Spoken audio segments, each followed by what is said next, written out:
Hello everyone and welcome to another Pokemon Pocket video. It's been a while since I actually uploaded a video that wasn't just a stream VOD, but here we are. Today we're going to be getting into the new expansion tournament meta.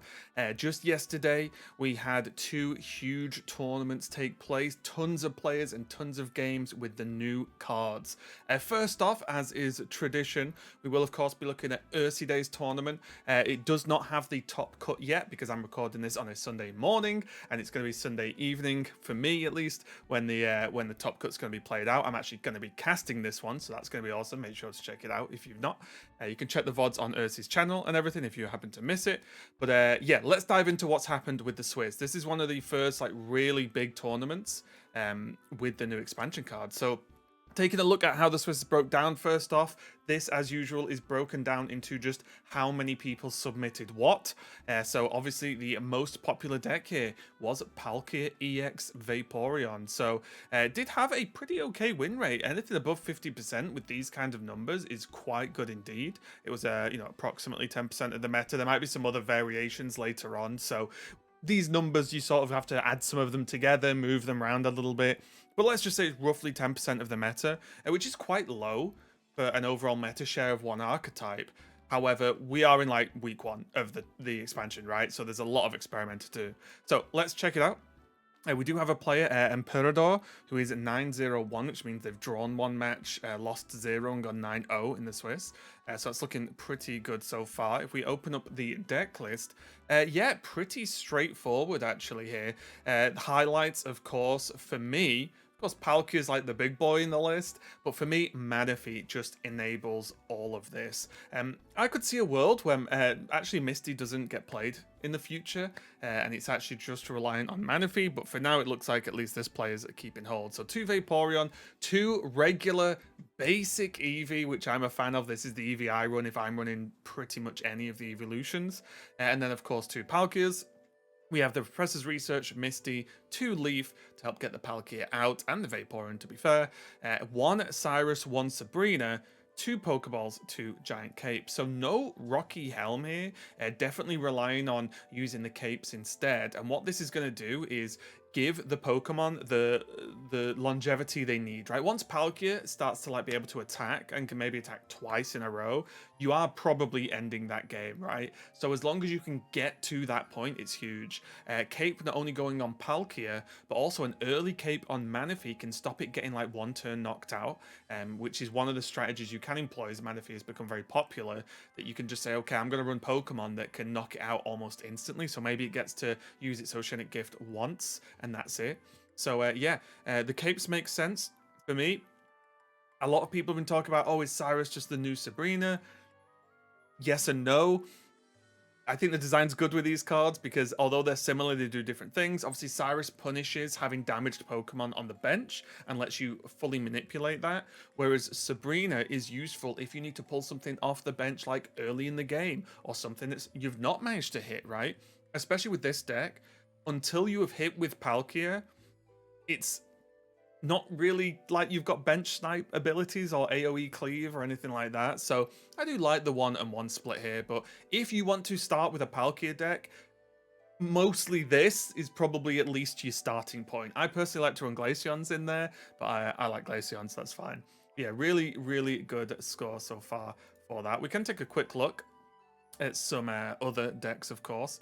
See if there's anything much different here.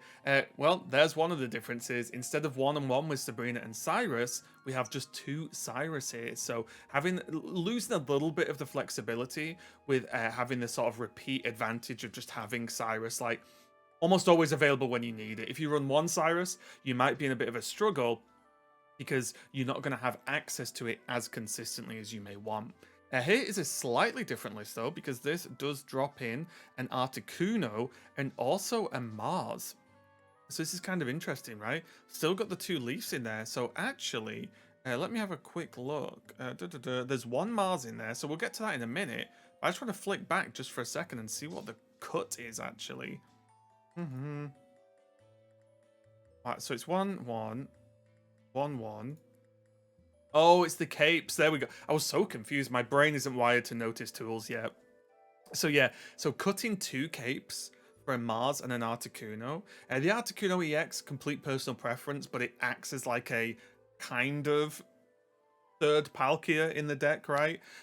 Also, it does have that just increasing consistency of having a big hitter available. However, the downside is if you play out that Articuno and it gets damaged, then you might end up retreating it to put in a Palkia, or like if the Manaphy gets knocked out, then the Articuno can be damaged and knocked out, and then you lose. If the Articuno sits in the back, and there's clearly no way to heal it, that's a problem, right? Because then you are susceptible to Cyrus. Because Cyrus, although overall quite powerful, I think its main strength is that it can really punish EXs and trying to like swap EXs in and out. Because second you can pull one in that's low, you've just got 2 points, right? If you can knock it out, obviously. Mars, as a non-red card enjoyer, I actually think Mars is a lot better because Mars can really narrow down the game in those points where you go late, especially if you're in a lot of EXs, right? If your opponent knocks out a Palkia or an Articuno in this instance, you really need to just survive like 1 turn, maybe 2, you could Mars them down to 1 card and then second 2 on the draw. So that is a low amount of cards, and a lot of decks right now do seemingly like hold on to a lot of cards in the hand, because as you can see here, a lot of players are running a ton of supporters. Like, look at this list. 2, 4, 6, 7, 8, 9 supporters. Nearly half the deck are cards that you can only play 1 of them a turn. So your hand isn't very dumpable in this current meta, or at least with a lot of the decks anyway. So some interesting lists there. And as I said, we'll get to that other tab that you may have just seen in a minute. Overall, a lot of solid scores. Now, of course, this is the most popular deck, or roughly one of the most popular archetypes, and there are some bad runs. A lot of these did stop at, like 02, 03, 01, and drop, so on, which does happen. But this is a solid performance, especially when you expect, or at least if I was playing this tournament, I would be expecting a lot of like Manaphy, Palkia, Vaporeon of some respect. So this is good. Going into a meta where people are expected to bring this deck a lot, 52% win rate, pretty good with, what, best part of 1,000 games, let's say. And next up, we have Darkrai Magnezone. This is an interesting one. Very, very successful so far. This is probably the first deck we've had develop that wasn't an obvious deck, right? We see the likes of Manaphy, Vaporeon, Palkia seemed pretty straightforward looking at the cards. We've seen a lot of Dialga and metal cards, or Dialga and normal cards that want to ramp, like even like Yanmega, fairly obvious when you glance. I don't think anyone had Darkrai Magnezone on their bingo card for this expansion. So here we can see 60% win rate with a ton of games played out. We see some of these top players here going 10-0, 9-0-1, 9-1, 8-1, and so on in the Swiss format here. And let's take a quick look at the build.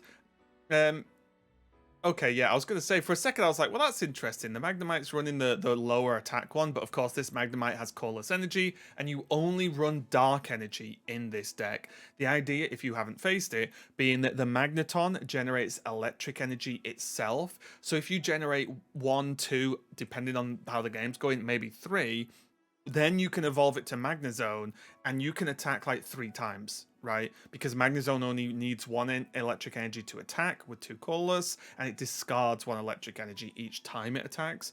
So with it being high health, high damage, obviously a second stage 2 evolution, that's the sort of options you've got during the game, whereas Darkrai sits there in the back, not only shooting 20 damage, but also charging itself up for a pretty reasonable attacker later on. And then probably the cherry on top with this deck, as I'm sure many of you are aware, Druddigon, just sitting there in the active spot as the tank, even from previous meta, along with maybe a couple of giant capes. Whilst this, if anything hits it, it takes 20. Each turn, Darkrai puts energy on itself. It's dealing 20 to the active again.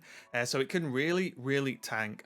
Look at the rest of the list. Again, going for the 1 Sabrina, 1 Cyrus for that flex option, which does make sense because, again, it's none of this bench snipes, right? The Darkrai only hits the active. The other player would have to retreat for Cyrus to come into play. So I do think 1 is valuable. Only 1 Pokemon communication is what interests me.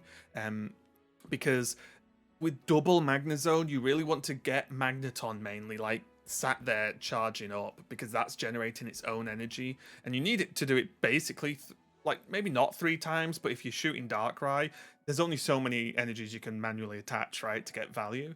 So I'm surprised there's only one Pokecoms, but maybe they've tested it. I'll be honest, I've not put tons of time into this deck. This is the sort of deck that everyone's raved about, so I'll let everyone else test it, and then I'll look at it after.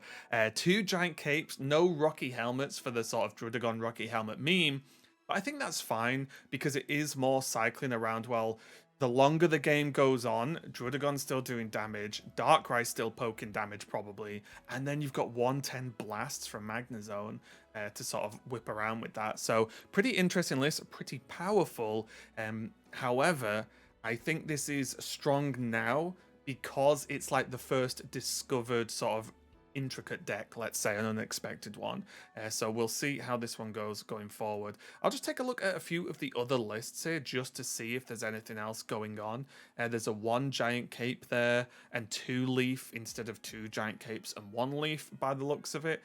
Nothing too crazy. Again, all of this will no doubt, you know, people have their preferences, people have this, people have that, but it looks like the builds are, to an extent, it looks like everyone's just looked at what initially performed well, seen it on YouTube, seen it tweeted out, whatever, and have basically just mirrored the list. Whether it's 2 leaf, 2 capes, seems to be the different opinion here. Let's just jump down to this one just to see.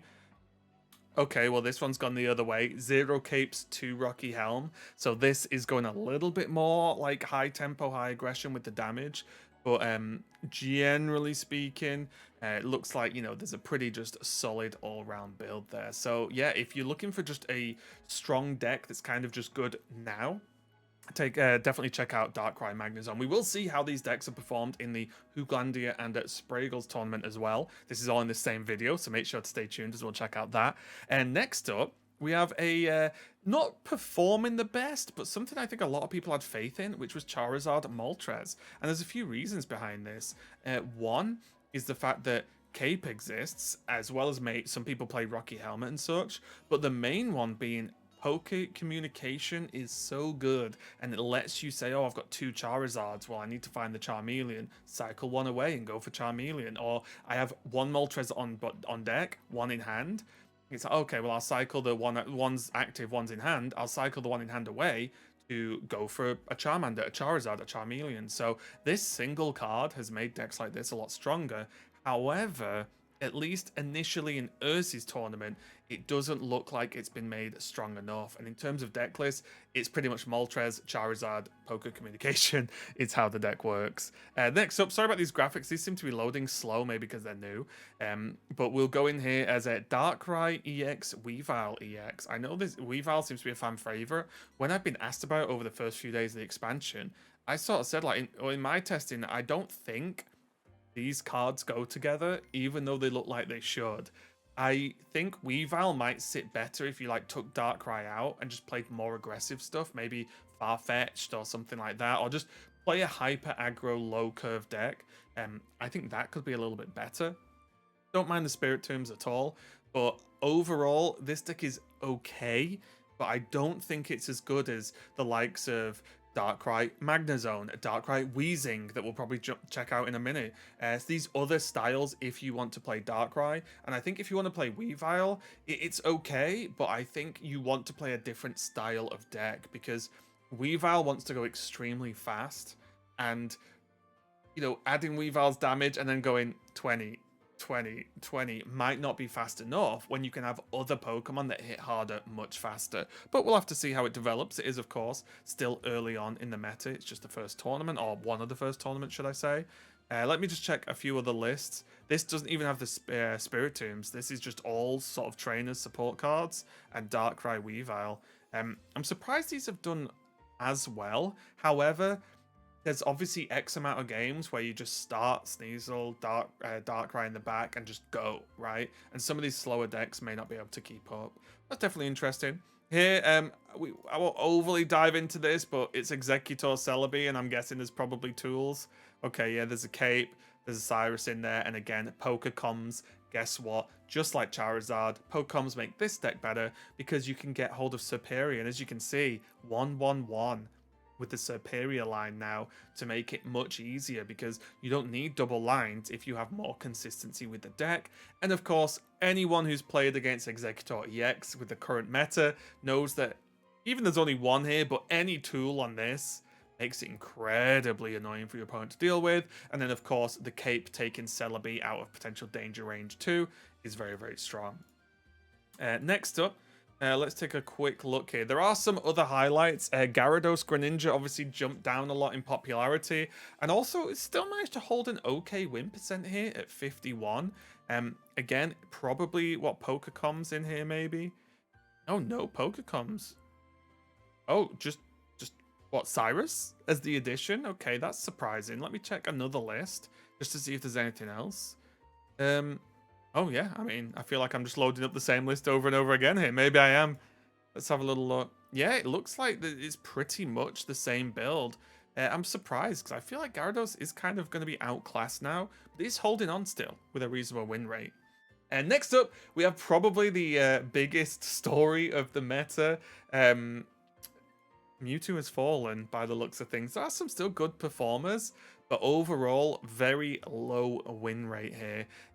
The lists, again, look kind of similar. People have jumped over to the different Ralts and Corellia because this is a more defensive Ralts, and also the Corellia is just a 1-cost attack instead of a 2-cost, so it makes it a little bit better there for the role that Corellia and Gardevoir have in this deck, but nothing too crazy additions to Mewtwo specifically.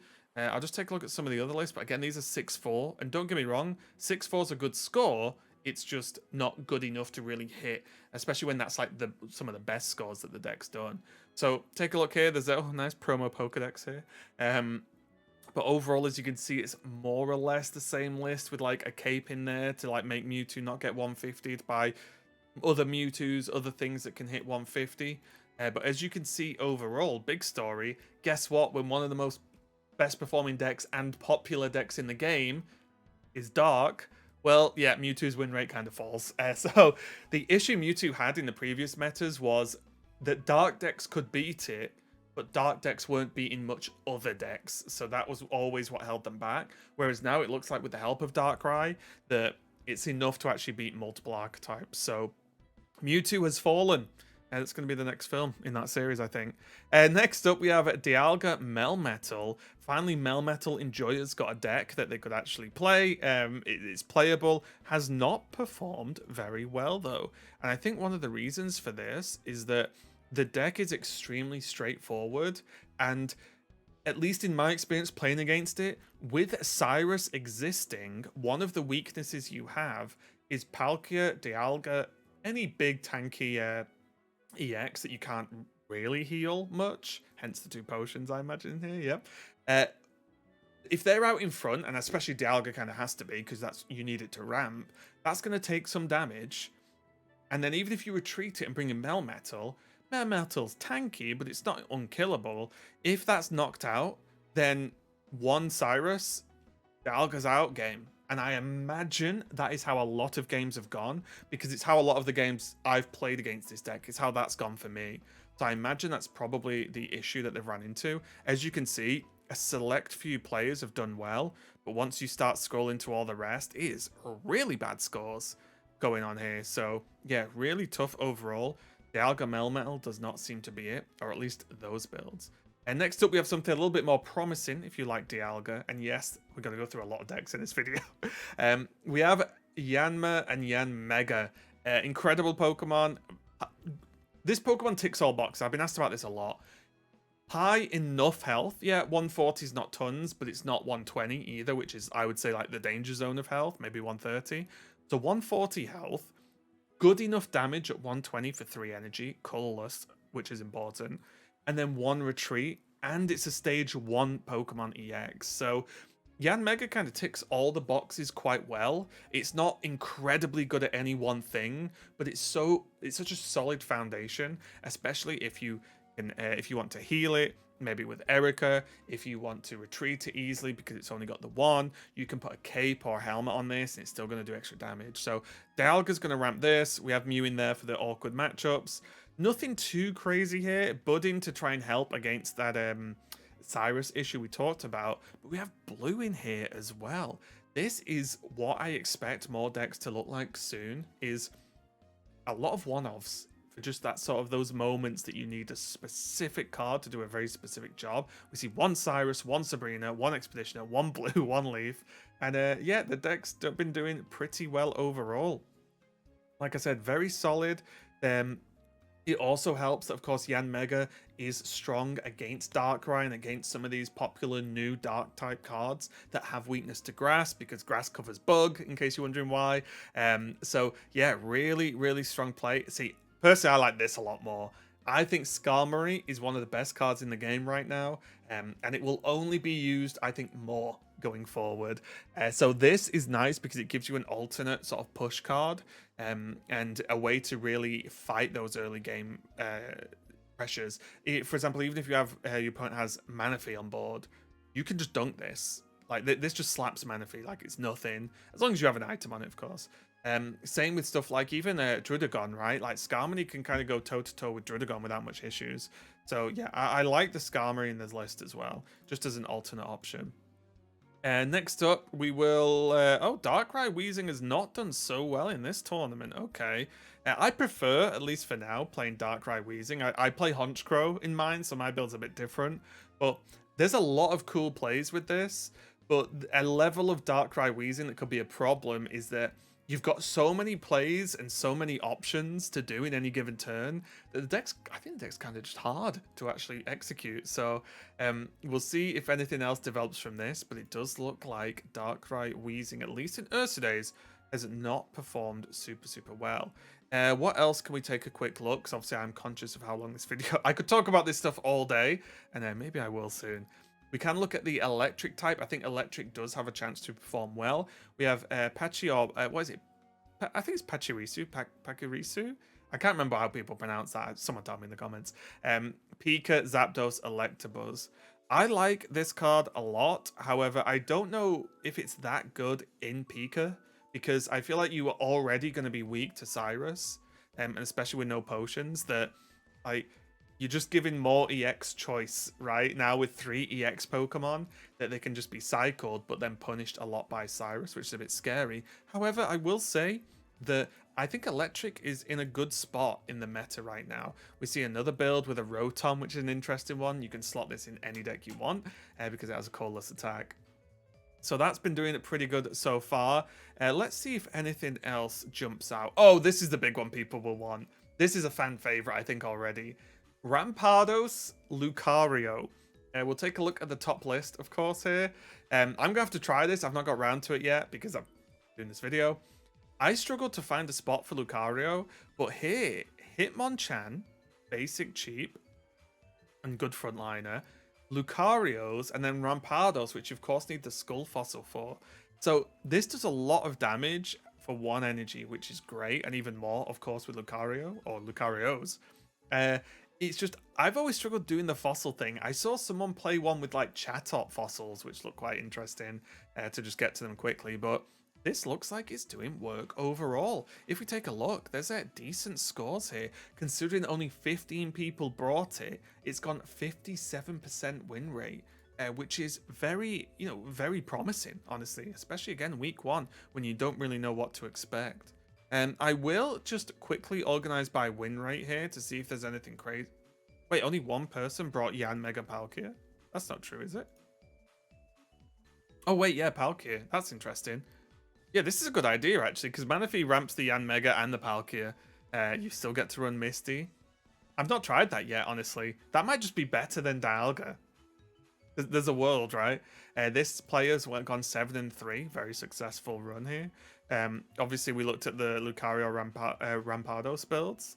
What do we have? Magnezone Executor went 7-3 as well. Which again, it looks like you could just slot Magnezone in whatever you want. A regular Executor as well. So the thing to remember here is there's just a lot of health to get through. 140, 140, 130, or in some combination of that potentially, is pretty good overall. And no need for heals apparently in the deck, but going for double Rocky Helmet to help out with those. So that's kind of interesting. Anything else really sticking out? Oh, this is an interesting one as well. I did see, I think I saw someone play this. It only went 5-3. Maybe it was in the other tournament I saw it played more. But this sort of Raichu, Electivire, Magneton build is kind of interesting because I'm surprised they don't have Magnezone here. But with the Surge being able to shove a lot of energy over to Electabuzz for the Electivire hit, or the Raichu, all the while Magneton's sitting in the back, is pretty powerful because you can just start juicing these. Because it was always cool to surge the Electabuzz for a snipe, but now you can surge it for a very relevant damage with Electivire, and all of these are just stage 1 evolutions, so pretty like clean to get to these sort of win conditions, and there being 0 EX means that you can play the long game to an extent. However, I think I would like to see, you know, a Magnezone in there just as an option, but hey, what do I know? So that looks like the overall sort of breakdown for the Ursidae, at least Swiss section of the tournament. Of course, if you want to check it out, I'll put the link below so you can watch and look at all this. The tournament is always broadcast on Ursi's Twitch channel and YouTube channel, so make sure to check that out. But we will go on to the next tournament. It's a double whammy here of the Hooglandia and Spragels Open, with a value of $15,000 in prizes up for grabs. I believe this is like a one-off launch tournament. I don't think this is going to be like a repeating thing often.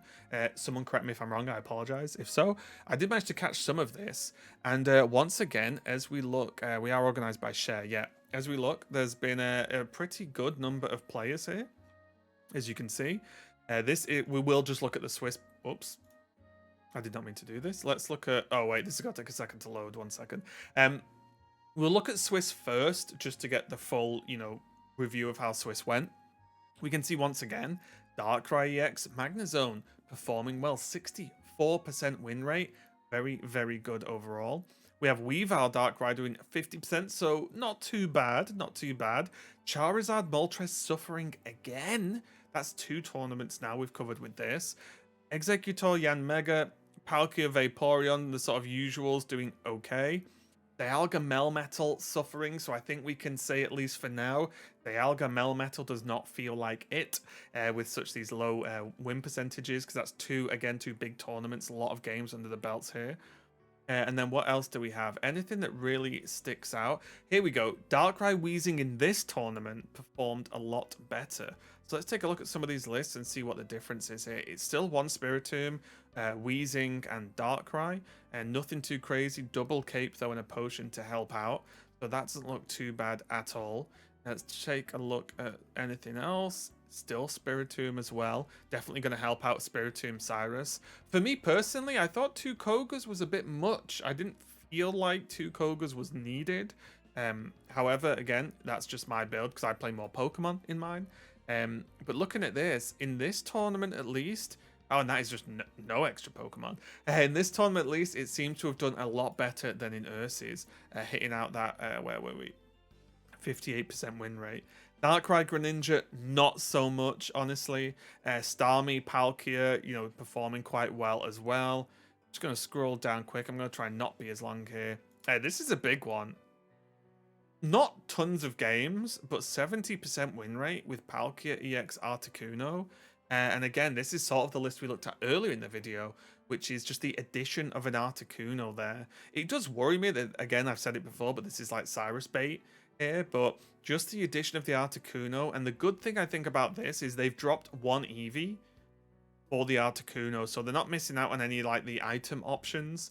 They've just said, I only really need 1 Vaporeon anyway, so as long as I can get 1 Eevee, it's a little bit better. And it also means that they can like potentially start stronger more often, because in this deck, Eevee start is like your worst start, right? You want to start Manaphy, preferably, and Palkia, possibly. Now they've got an Articuno option as well. So I can respect the play and the build.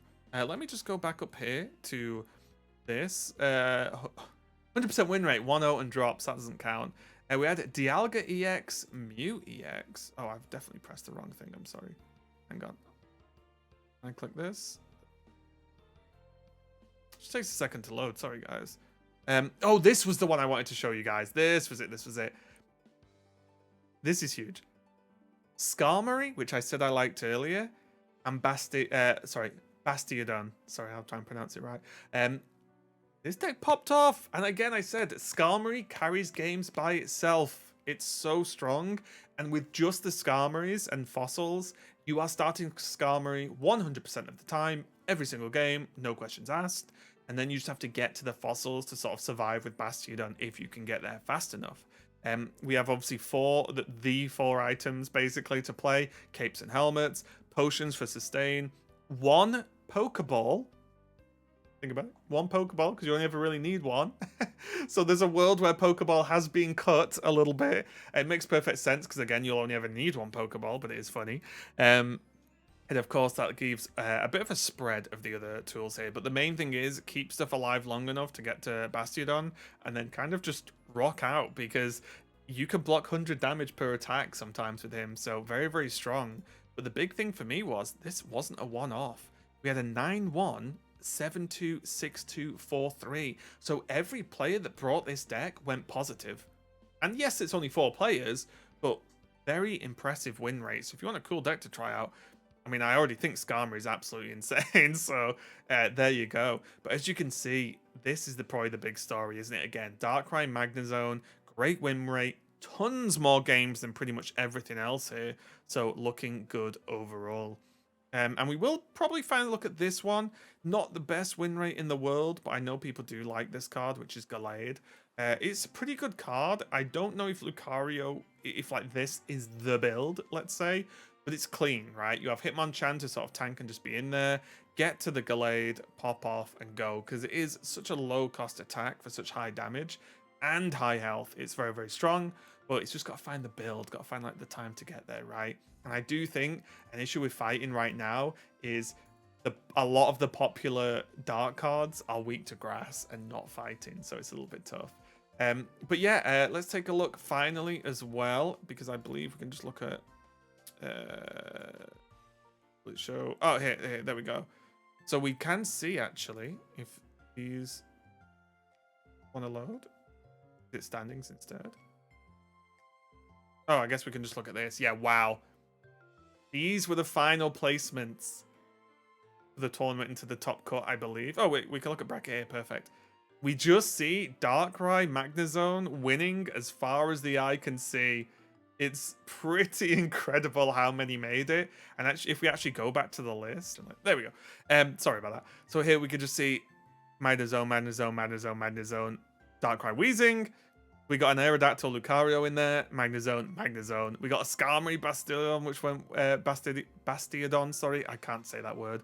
But so many Darkrai Magnezones. So I believe going forward, next week or whenever there's more tournaments you're going to play in, either play Darkrai Magnezone or have that matchup in mind, because I doubt you will go far if you can't feel comfortable dealing with Darkrai Magnezone. So huge congratulations to Hemo Q, I think maybe is the way you say that. Apologies for winning. I believe they were the winner of Hooglandia and Spragels, if this is to be believed. I could not stay up all night and watch it. But yeah, congratulations to them. Of course, as I said, Ursi's tournament is going to continue for me in my time that I'm recording this tonight. I will be casting it as well, so looking forward to that. But yeah, just an update. There's tons of new decks, tons of new meta stuff going on. So yeah, I hope you enjoyed the video. Make sure to check out the links below to check out these tournaments. I'll see you next time.